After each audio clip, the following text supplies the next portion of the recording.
सच्ची स्क्रॉल है तो आपने ही मुझे इसमें कैद करके रखा है। हाँ, तुम हमेशा मेरे सबसे अच्छे शिष्य रहे। मुझे हैरानी है तुम स्क्रॉल के असर से लड़ पा रहे हो, उसके जादू के खिलाफ टिके हो। एक मिनट रुकिए, मुझे कहानी याद आ रही है। यिनहोंग के गुरु ने अपने ही शिष्य को राख बना दिया था।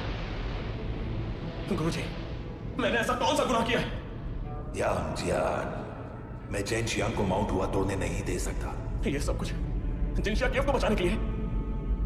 तो तुम्हें सच पता चल गया। हम उस गुफा को गिरने नहीं दे सकते। मैंने जो भी किया जिनशिया केव को बचाने के लिए किया। तुम ये क्यों नहीं समझते? तो इसका मतलब मेरी बहन अभी भी माउंट हुआ के नीचे कैद है? क्योंकि यही उसका भाग्य है।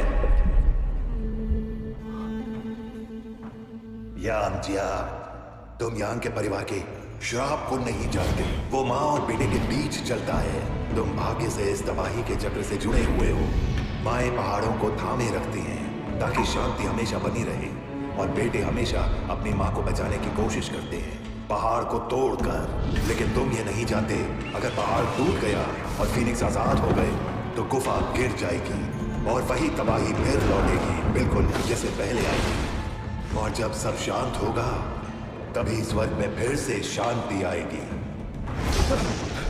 मेरे बच्चे जियान, माउंट हुआ को आखिरी बार जिसने तोड़ा था वो तुम थे, लेकिन इस बार चेन शियांग की बारी है।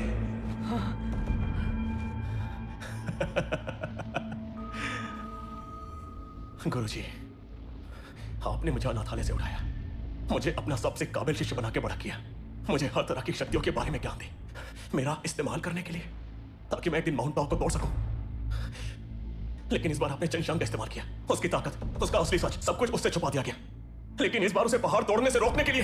बिल्कुल यान जियान, मैं शांति बनाए रखना चाहता हूं, जैसे तुम्हारी माँ ने मुझसे पहले किया था। जब तक फीनिक्स पहाड़ के नीचे दबे रहेंगे तब तक गुफा भी सुरक्षित रहेगी। तुम्हारी ये प्यारी गुफा टूटने ही वाली है। जितना दबाओगे उतने ही ताकतवर बनेंगे ये, और जब छूटेंगे तो दुनिया खत्म कर देंगे। और जिनशिया केव को बचाना कोई भलाई नहीं है, ये सिर्फ तुम्हारी खुदगर्जी है। वो गुफा मेरी जिंदगी है, हर उस शिष्य की जिंदगी जो वहाँ से गुजरा है। उसकी शान हम सब की है, उसका नुकसान हम सब का नुकसान है। चाहे मैं गलत ही क्यों ना हूँ तो अंत तक गलत ही रहूंगा।